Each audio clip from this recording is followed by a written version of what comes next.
গাড়িটা স্টার্ট করলাম, গাড়িটা স্টার্ট করলাম। এটা হলো আমরা বেসিক রেঞ্জ ইঞ্জিনের যেরকম থাকে, আমরা যখন একটা ইঞ্জিনের বেসিক সার্ভিস করি, কাজ করি, আমরা কি মিলি এসি বাদ, এসি হলো পরের কথা। আমরা স্লো রেঞ্জটা দেখি, এই স্লো রেঞ্জের সাথে আমরা গিয়ার দিই। এইভাবে হইলো আমরা রেঞ্জ মানে আইডলিং স্লো আইডলিংয়ের যে রেঞ্জটা আমরা সেটা মিলাই, যে আমাদের গিয়ারের সাথে আমার রেঞ্জটা স্লো রেঞ্জটা ঠিক আছে।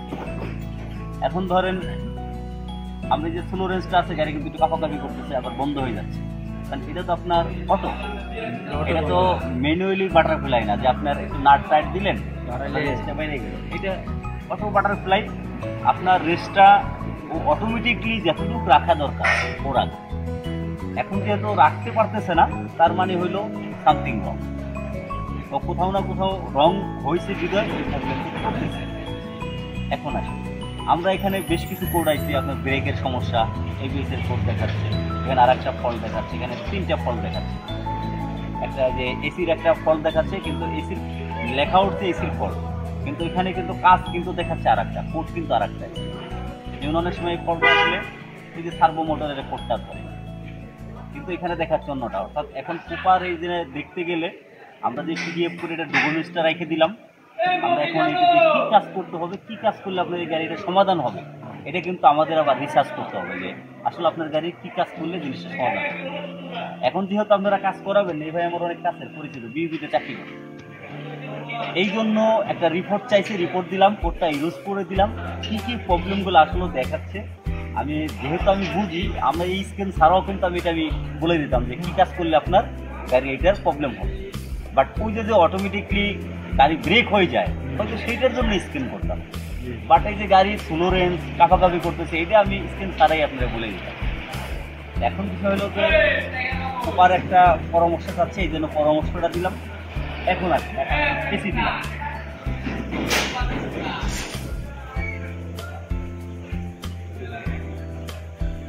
এখন এসি দিছি, দেখেন স্লো রেঞ্জটা কিন্তু একটু বাড়ছে, স্লো রেঞ্জটা একটু বাড়ছে। অর্থাৎ এসি দিলে যতটুকু রেঞ্জ কাভার করা দরকার অটোমেটিকলি ইসিউ থেকে দিবে। এখন যদি এই রেঞ্জ যদি ইসিউ থেকে না বাড়তো না, তাহলে কি হইতো, আপনার গাড়ি আরও কাঁপাকাঁপি করে বন্ধ হয়ে গেল, কারণ স্লো রেঞ্জ তেমনি কম। আর এসি যে লোড নিবে, ইঞ্জিনটা যে লোডটা নেবে এসি চাললে, সেই লোডের তো রেঞ্জ এখানে নাই, অ্যাক্সিলারেশন নাই, এই জন্য আরও বন্ধ হয়ে গেল। কিন্তু আপনার এসির ওই রেঞ্জটা পারফেক্ট আছে, ইসিউ থেকে কাজ করতেছে, এই জন্য আপনার এই জন্য কিন্তু আপনার রেঞ্জটা বাড়ার কারণে আপনার ওই জিনিসটা হচ্ছে না।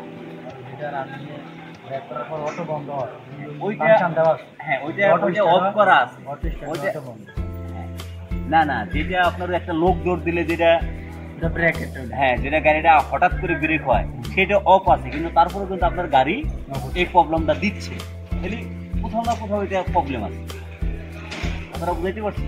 এখন যেহেতু আপনাদের বিষয় না, আপনারা যদি বলেন এগুলো সব কিছু দেখে আমি এখন যে আমার ইমেলে নিব, পিডিএফটা ইমেলে নিব, আপনাদের হোয়াটসঅ্যাপে দিয়ে দিব, আপনাদের এটা ডকুমেন্টস রয়ে গেলো যে আপনারা স্ক্রিন করাইছিলেন, এটা এই প্রবলেমগুলো আছে।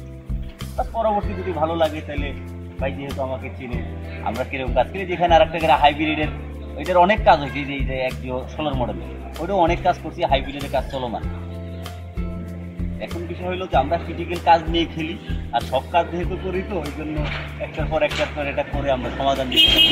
আপনার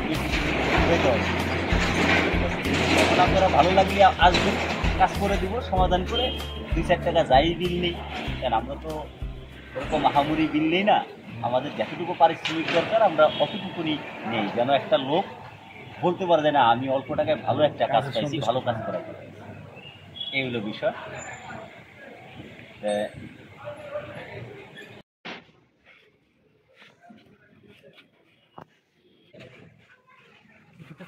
আসসালামু আলাইকুম।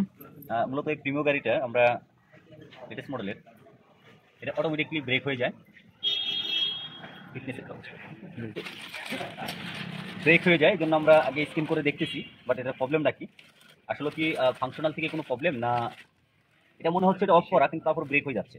এখানে মিটারের সিঙ্গেল অনুযায়ী দেখাচ্ছে যে এটার যে সেন্সর থাকে, যে সামনে লোক আসলে গাড়িটা অটোমেটিকলি ব্রেক হবে, সেই অপশনটা অফ আছে, বাট তারপরও গাড়িটা ব্রেক হয়ে যাচ্ছে।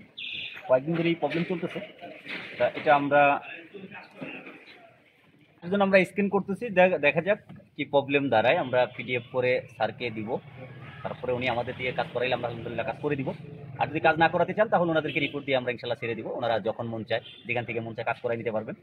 তা ধন্যবাদ সবাই। যাদের এইসব সমস্যা আছে, আপনারা যদি অল্প টাকায় ভালো কাজ করাতে চান, অবশ্যই হেলাল সুবিধা অটোমোবাইলসে চলে আসবেন। যেহেতু আমরা এক ছাতার নিচে অক্সবে একই জায়গায় সব ধরনের কাজ হয়, আপনারা আশা করি কাজ করাই মজা পাবেন। ধন্যবাদ সবাইকে, আসসালামু আলাইকুম।